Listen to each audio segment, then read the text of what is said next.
When people think of Brandon Lee, they will most likely think of two things. One, he's the son of Bruce Lee, and two, that he died from a tragic death at only 28 years of age.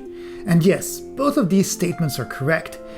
But at the same time, as a martial artist myself, I do feel that it's kind of important to not just remember him for having died young, but also for the fact that the few movies that he did do back in the day were really paving him to become one of the biggest action stars of that time. And even though his career was very brief, he did make a pretty big impact in the martial arts action world. My goal for this video is to look back at his life and revisit his various movie projects highlighting his career and honoring his memory. So without any further ado, who was Brandon Lee? Brandon Lee was born on February 1st, 1965, and he died on March 31st, 1993. He was an American actor and martial artist known for being the only son of Bruce Lee. Brandon's father, who died in 1973, was iconic in the field of martial arts both as a practitioner, mentor, and leading man in his movies. Brandon Lee followed in his father's footsteps in many ways and even trained in martial arts with some of his father's students and studied acting at Epperson College and the Lee Strasberg Theatre and Film Institute. During his childhood, Lee said the family lived between Hong Kong and the United States due to his father's career. While visiting his sets, Brandon became interested in acting. After his father's passing, the family moved to California. And after graduating college, Brandon Lee wasn't really aspiring to become an actor, and he simply started working as a script reader. During that time, he was approached by a casting director named Lynn Stylemaster and successfully auditioned for his first credited role in Kung Fu, the movie. This was a 1986 made-for-television film and the first in a series of sequels which continued the story of the Shaolin monk Kwai Chang Caine, first introduced in the 1972 to 1975 television series named Kung Fu. This was the same show for which Bruce Lee was supposed to act in, but was passed on to David Carradine.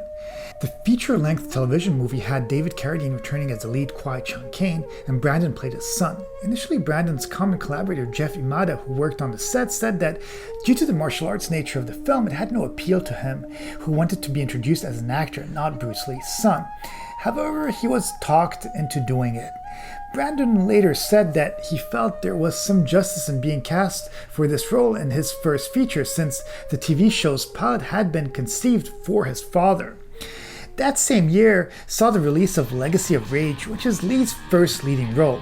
In the film, Lee plays Brandon Ma, a young man working two jobs to support his life with his girlfriend May and to save up to buy his dream motorcycle. His best friend Michael Wan is a drug dealer who eventually blames one of his crimes on him. Ma is sent to jail and vows vengeance on Wan. Ronnie Yu, the director of the film, said that Lee was very arrogant and no one liked him due to the fact that he couldn't speak Cantonese and only did the film for the money, so he wasn't immersed in the project. Furthermore, Yu said he stopped production to sort things out with Lee. It was the only film Lee made in Hong Kong. Lee was nominated for a Hong Kong Film Award for Best New Performer in this role. By February 1987, Lee starred in another sequel of Kung Fu, which was actually the unsold television pilot for Kung Fu: The Next Generation. On June 19, 1987, it aired on CBS Summer Playhouse, a program that specialized in rejected pilots and allowed the audience to call in to vote for a show to be picked up as a series. It was another follow-up to the Kung Fu TV series, moved to the present day and centered on the story of the grandson of Kwai Chang Caine, who uses his fighting abilities to assist people in need, and the great-grandson, played by Brandon Lee, chooses the opposite.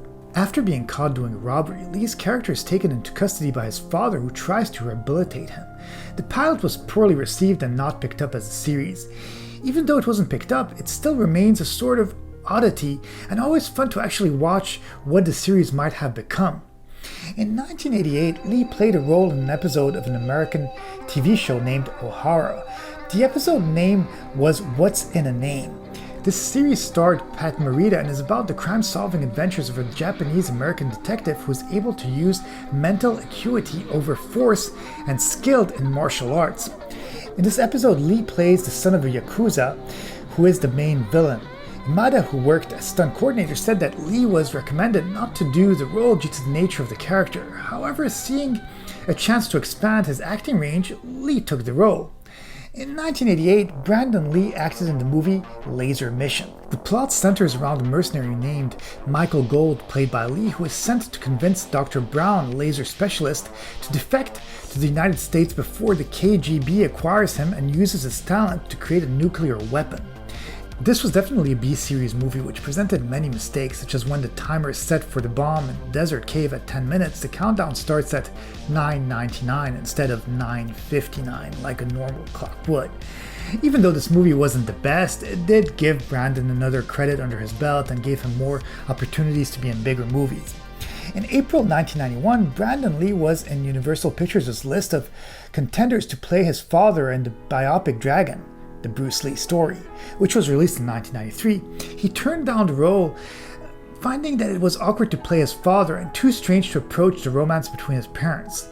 The role went to Jason Scott Lee, who said at first he felt intimidated by his role portraying Bruce Lee, but he overcame his fears after speaking to Brandon.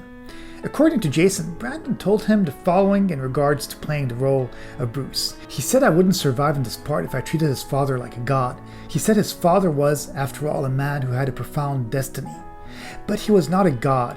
He was a man who had a temper, a lot of anger, who found mediocrity offensive. Sometimes he was rather merciless. In 1991, Showdown in Little Tokyo premiered.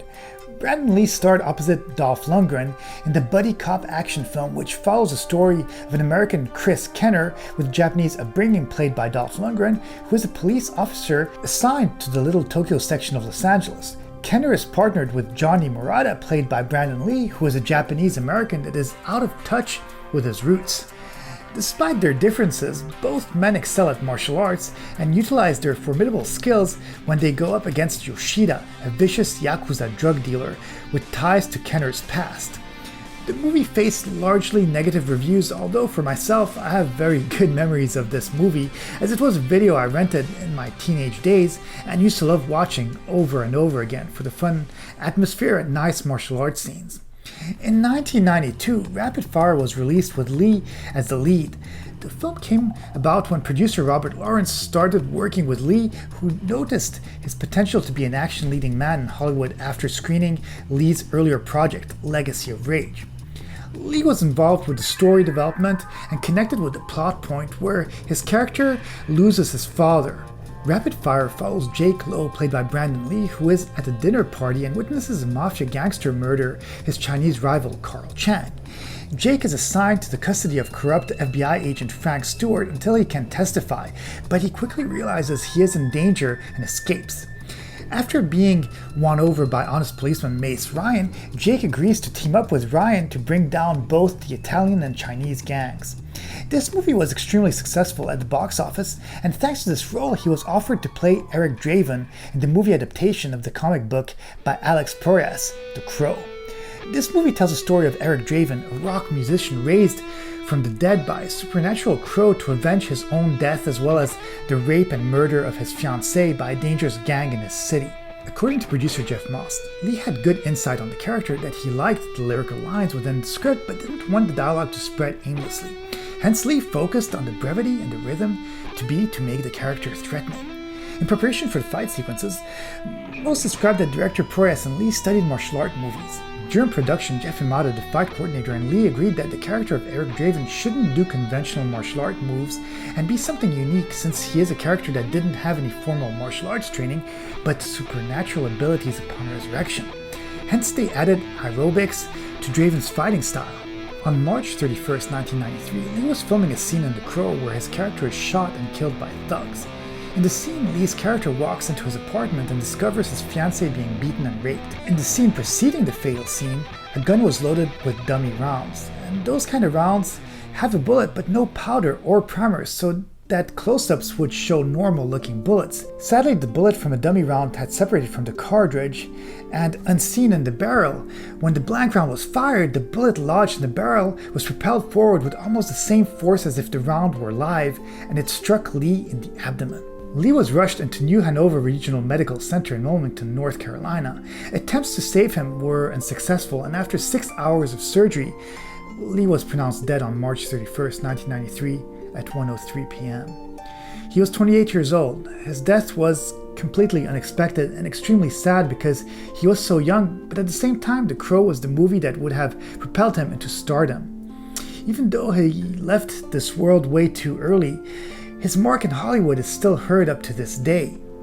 I really hope that you guys enjoyed this video and that I was able to honor this great human being. Please be sure to subscribe and hit the like button. If you'd like to leave me a comment about Brandon or one of his best moments, I'd love to read it. Have a great day, and I'll see you in the next video.